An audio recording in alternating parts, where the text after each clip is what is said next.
The great one, Reggie. Then, ooh, I think I hear green things growing. Larry Storch spent 35 years writing in secret. When he died in 2022 at age 99, they found 47 unpublished F-Troop scripts hidden in his apartment. One had his character dying a hero. Another involved time travel. His final script, written 3 months before his death, ended with the words, "Some adventures never end.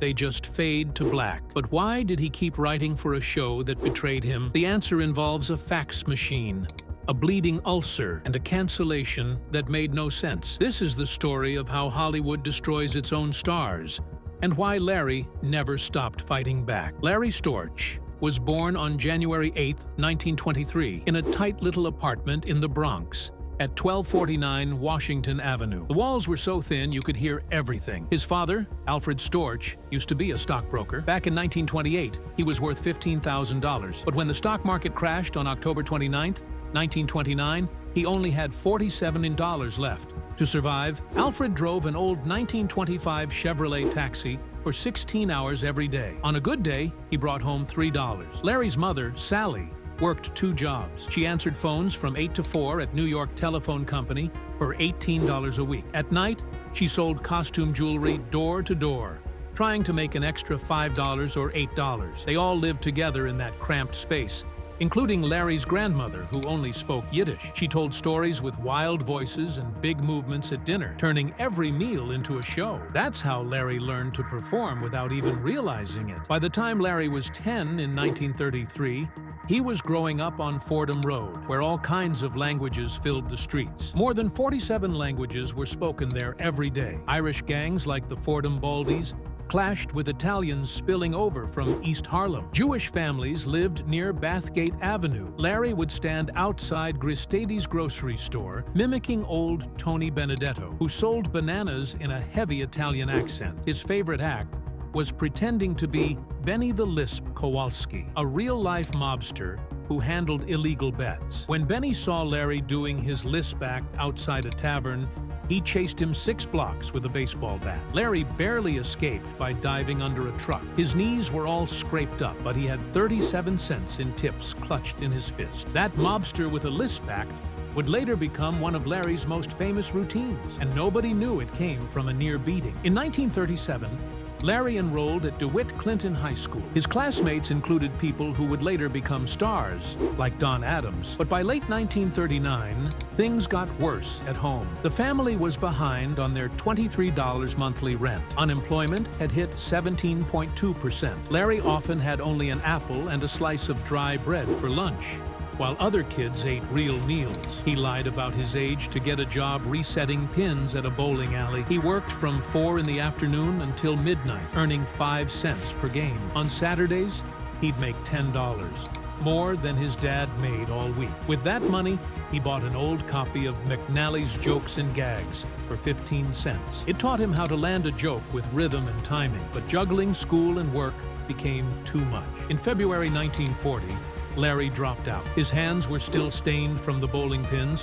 when he signed the withdrawal papers. That summer in 1940, he sneaked into the Catskills pretending to be a busboy. At Grossinger's resort, nobody checked IDs when things got busy. He stood near the stage watching Milton Berle and Sid Caesar perform. One night in July, when Berle stepped out for a smoke, Larry grabbed the mic and did a full Humphrey Bogart routine, even though Casablanca hadn't come out yet. The crowd of 400 roared with laughter, but Jackie Mason, who was waiting to perform next, punched Larry in the eye behind the kitchen for stealing stage time. Despite the black eye, the manager gave Larry free meals for the weekend. That moment taught Larry something real. Comedy wasn't just fun. It was cutthroat.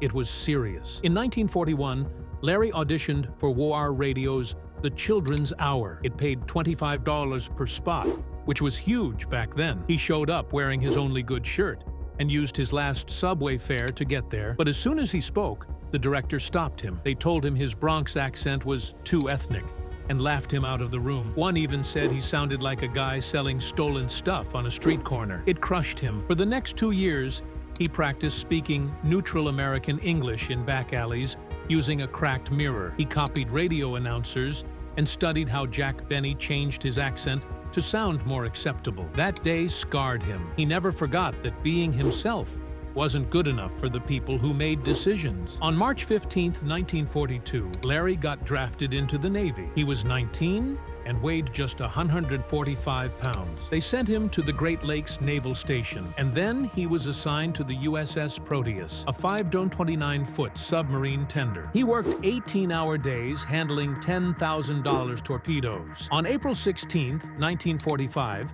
during the Battle of Okinawa, a kamikaze plane hit the side of the ship. It killed 12 sailors, including Larry's bunkmate, Tommy Rodriguez. Shrapnel flew past Larry's head and slammed into the wall behind him. He said that near-death moment shaped his timing, both in war and comedy. From that day on, he couldn't hear well from his left ear. During those years, he became close with Bernard Schwartz, another sailor from New York, who later changed his name to Tony Curtis. They spent nights in the mess hall doing impressions and laughing through the chaos. Curtis got sick from the sea and lost 23 pounds in a month. Larry helped him by doing Cary Grant impressions to keep his spirits up. On September 12, 1945, they stood on the deck of the Proteus together and watched Japan surrender through binoculars. Curtis later said Larry taught him the tricks that helped start his movie career. They stayed friends for life. After the war, Larry got discharged on February 12, 1946, but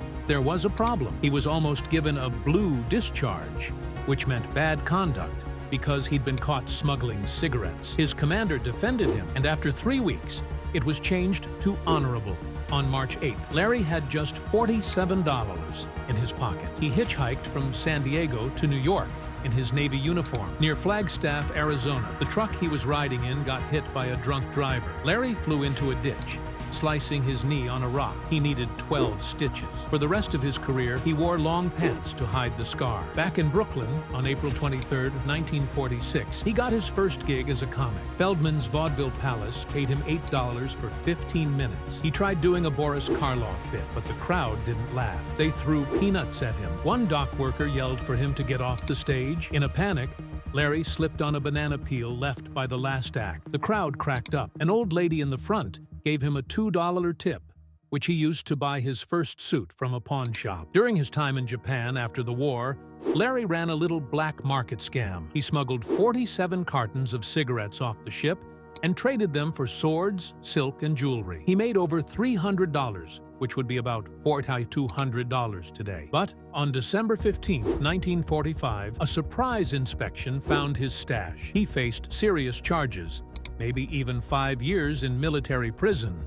But again, his commander stepped in and saved him. Larry served 30 days in the brig and lost 2 months of pay. That incident triggered deep panic attacks and nightmares. He never told people about it, but he later had trouble being in tight spaces, and loud storms made him sweat with fear. Then, in December 1947, while hitchhiking through Palm Springs, Larry got picked up by bandleader Phil Harris. In the car, he did a Clark Gable impression so good that Harris nearly crashed laughing. He took Larry straight to Cairo's nightclub and threw him on stage. Larry killed it with impressions of Jimmy Stewart, Cary Grant, and even Lucille Ball. She happened to be in the crowd. She loved it so much, she hired Larry for $50 a night for her tour. That was the moment his real career began. By March 1948, Larry was headlining at Ciro's, making $125 a night. But one night, he did a Hitler impression in front of Holocaust survivors. The owner banned him for a week, but when Larry came back,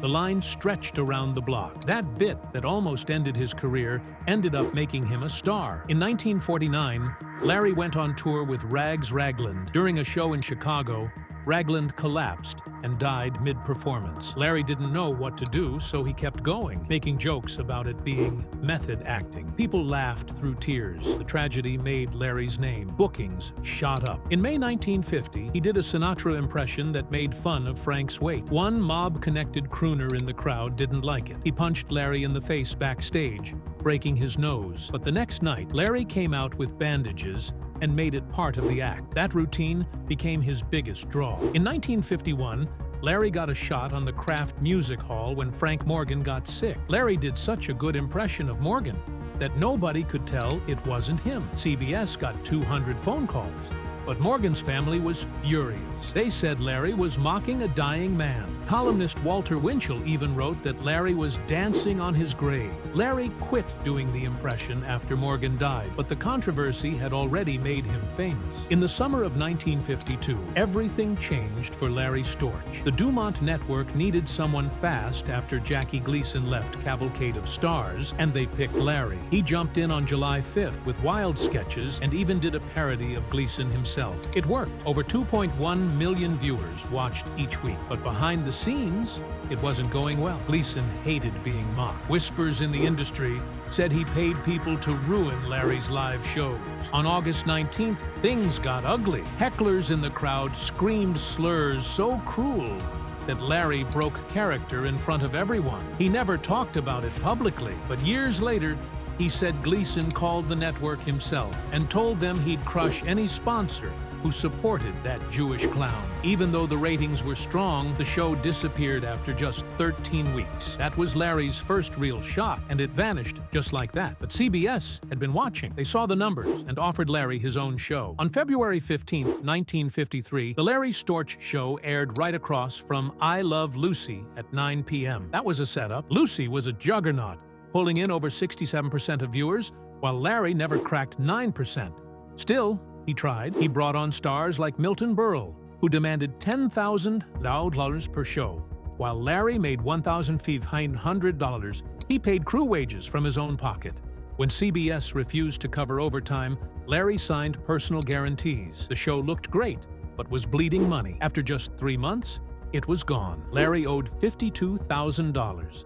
He sold his Manhattan place and moved back in with his parents in Brooklyn. Years later, CBS execs admitted they put him there to lose, calling him a sacrificial lamb. In 1955, he appeared on The Phil Silvers Show and stole the scene as a fast-talking soldier. He added Yiddish lines that made Silvers crack up on camera. But CBS didn't like it. They told him to stop being too ethnic. One executive told him, right on set, that Jew boy antics wouldn't work in Middle America. Larry refused to cut his lines. Silvers defended him, even threatening to quit, but CBS cut out 47 seconds from the final version, including a bit about Larry's character's mother's cooking. The moment was gone, but the label stuck. From then on, casting directors would add notes, tone down the Jewish stuff. It followed him everywhere. When he hit Broadway in 1958, things looked up again. He starred in Who Was That Lady I Saw You With, alongside Dean Martin and Joanne Woodward. Larry nailed the physical comedy,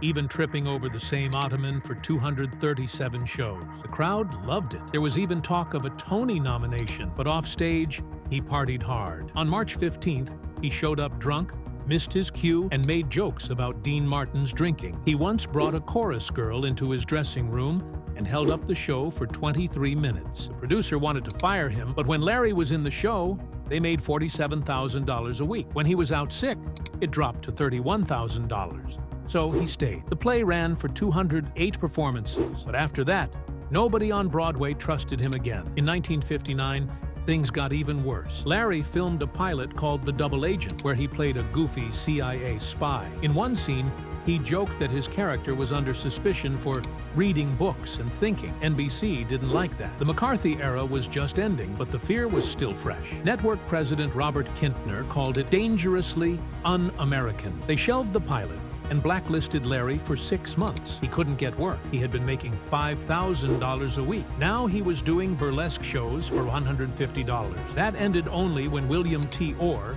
who served with Larry in World War II, stood up for him and said he wasn't a threat. After that, Larry kept politics out of his comedy. He didn't want to go through that again. In 1960, Columbia Pictures cast him in the film version of Who Was That Lady, alongside Tony Curtis and Dean Martin again. But behind the camera, a battle broke out. Director George Sidney didn't want Larry to use his Jewish accent from the play. Larry refused. They clashed so badly that production shut down for days in July 1959. The studio had to reshoot all his scenes, which delayed the release from Christmas to March and cost $45,000 extra. The original $1.2 million budget ballooned to $1.6 million. Critics loved Larry's performance, but hated the film. Columbia blamed him for the delay. In 1963, he turned down the lead in Beach Party because the contract had a clause banning ethnic comedians. That meant him. It leaked to Variety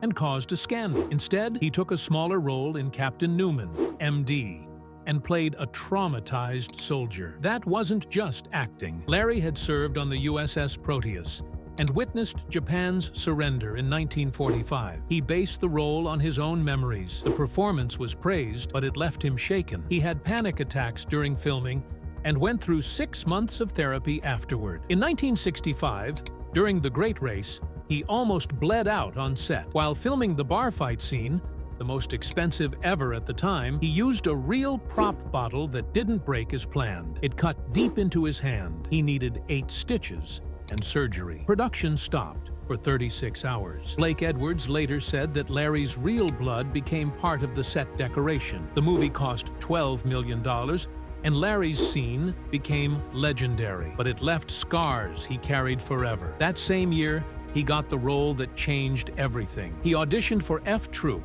by acting out 7 soldier characters in a single take. The execs were stunned. They rewrote the part just for him. His chemistry with Forrest Tucker carried the show. By season 2, Larry's pay jumped from $2,500 to $7,500 per episode. Over 30 million people watched every Tuesday night. His catchphrase, oh boy, became a pop culture moment. He even got an Emmy nomination in 1967. But when he lost to Don Knotts, he took it hard. At a party that weekend, he did an impression of Barney Fife that was both hilarious and bitter. He said the Academy only liked wholesome cornpone shows, not sharp satire. It made him renegotiate his contract aggressively. Behind the scenes, Larry and co-star Ken Berry played poker every Thursday in a room they called Parmenter's Parlor. They drank bourbon, smoked cigars, and even rewrote scenes together. Some ideas made it into the show, but Larry's pranks went too far. He once filled Melody Patterson's dressing room with live chickens. After a warning from producers,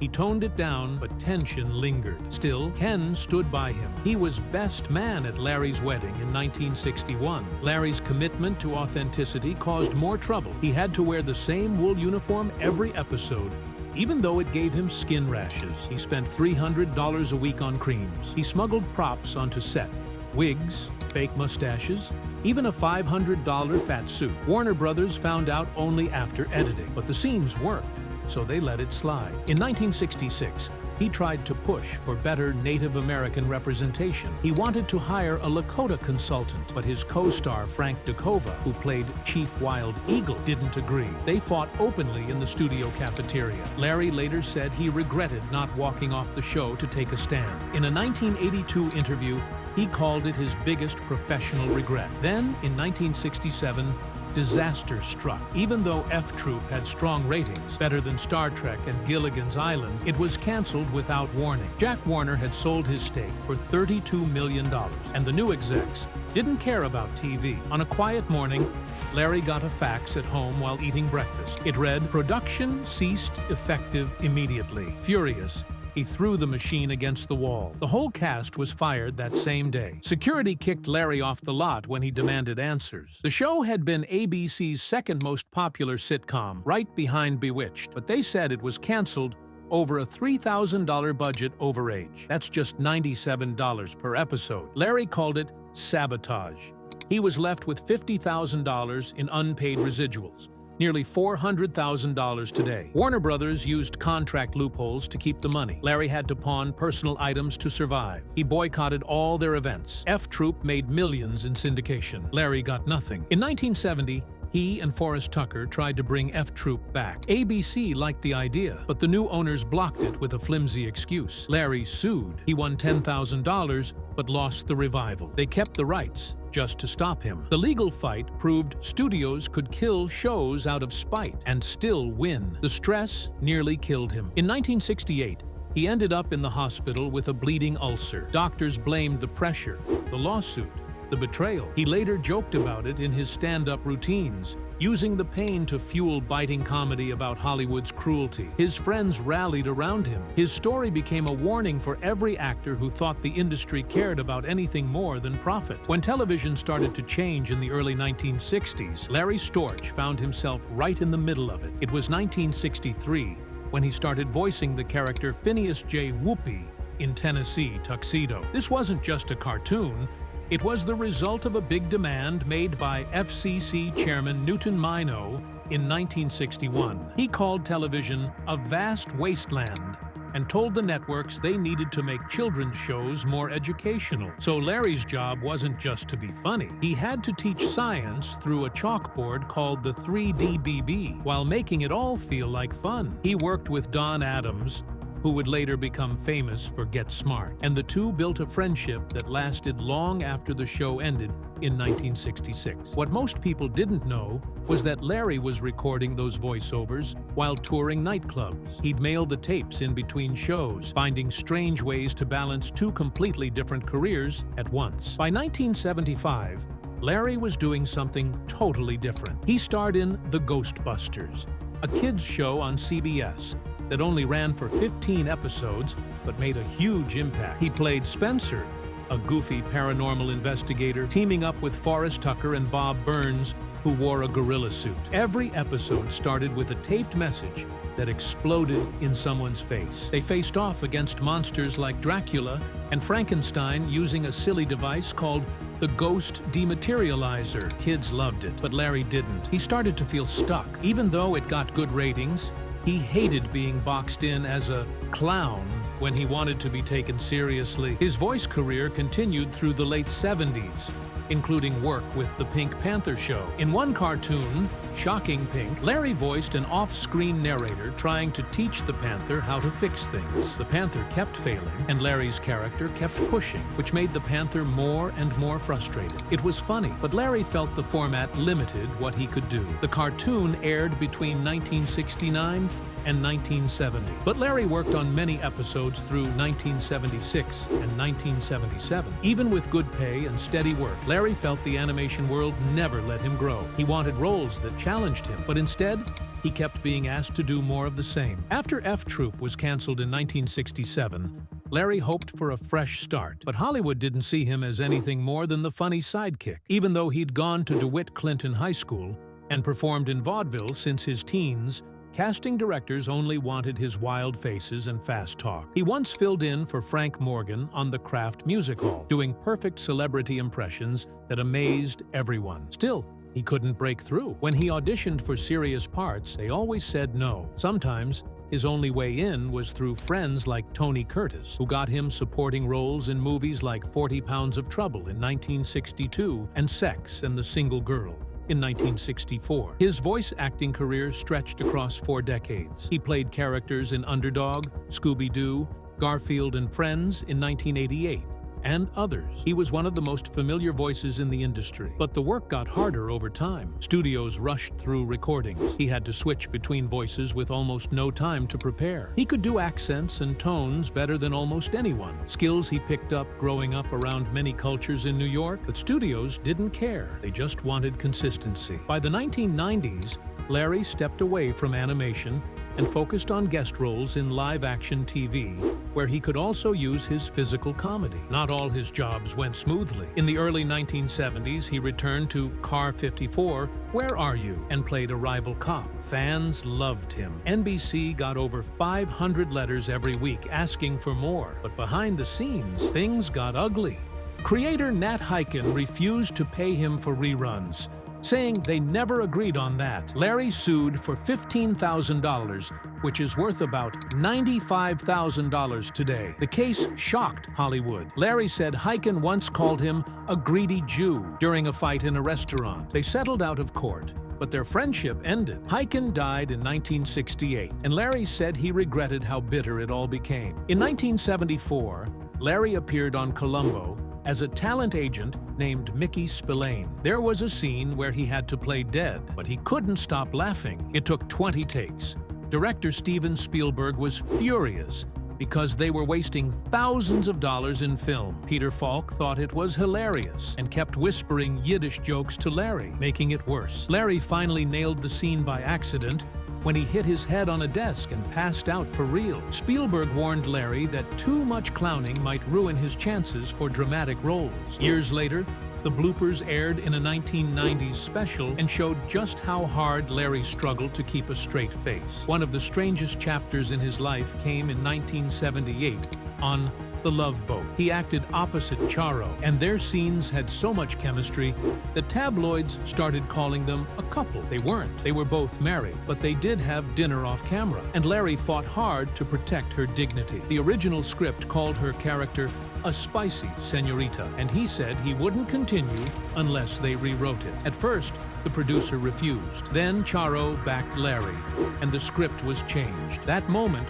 turned Larry into an early supporter of better representation for women and Latinos in TV, even though it nearly cost him the role. Not every moment was heroic. In the 1980s, he played a comedian named Benny Berlitz on Fantasy Island. During rehearsals, he mocked Ricardo Montalban's accent in a way that made everyone uncomfortable. Ricardo took him aside and said, "You wouldn't mock Jewish accents, Larry. Why mine?" Larry apologized and rewrote his lines, but the tabloids jumped on the story. It damaged his reputation among Latino actors. He lost 3 bookings over it. They later made peace at a charity event in 1990, but Larry said he never forgot the pain he caused. In 1985, Larry had a part on Knight Rider. He was supposed to do a musical scene with the talking car, Kate. He even wrote his own lyrics and learned how to use a synthesizer. But David Hasselhoff demanded that his role be cut down. When Hasselhoff insisted on singing lead vocals, Larry lost it. At 2:47 p.m. on November 13th, he stormed off set saying, "This is my hottest temper tantrum since F Troop." It took 3 days to get him back. He finished the shoot, but never spoke to Hasselhoff again. Behind the scenes, Larry's personal life was complicated. He married Norma Catherine Greve in 1961. And they stayed together for 42 years. But they hid something huge. When they adopted Norma's daughter, June Cross, who was biracial, Larry told people she was just the babysitter. He was afraid that admitting the truth would hurt his career. June suffered deeply from the lie and later told the story in her 1993 PBS documentary, Secret Daughter. They didn't speak for over 15 years. It wasn't until 2001, 2 years before Norma died of ovarian cancer, that Larry apologized and said it was his biggest failure. Even in his old age, Larry didn't slow down. In 2000, at 77, he performed in Arsenic and Old Lace and threw himself down a flight of stairs 50 times a night. He did this for 3 months. More than 4,500 falls in total. The audience loved it, but his body paid the price. He needed hip surgery and weeks of rehab. His doctor said one more fall could have left him paralyzed, but Larry said the applause made it worth it. His friendship with Tony Curtis remained strong through everything. In the 1980s, they worked on a film called The Last of the Great Survivors. Tony was struggling with cocaine and could barely remember his lines. Larry covered for him. He fed him lines, improvised, and guided him through scenes. No one noticed until Tony later admitted in his 2010 memoir that Larry saved his career and, possibly, his life. They made 8 films together and stayed close until the end. In 2018, something terrible happened. Larry was living in a senior care facility when he fell from his wheelchair near a staircase. Staff ignored him for 45 minutes. He broke 3 ribs and suffered internal bleeding. He later sued the facility, saying they mocked him, stole $3,000, and treated him like a has-been. The lawsuit settled for $100,000. Larry used the money to create comedy workshops for underprivileged kids, saying, "If my suffering helps kids laugh, then maybe the pain meant something." Larry Storch passed away on July 8, 2022, at the age of 99. After his death, people found something strange in his apartment: 47 unpublished F Troop scripts. For over 35 years, he'd written detailed stories, hoping for a revival that never came. One script had Agarn traveling through time. Another had him dying a hero in a final stand. His last script, written just 3 months before his death, ended with these words: "Agarn looks into the sunset, knowing some adventures never end. They just fade to black."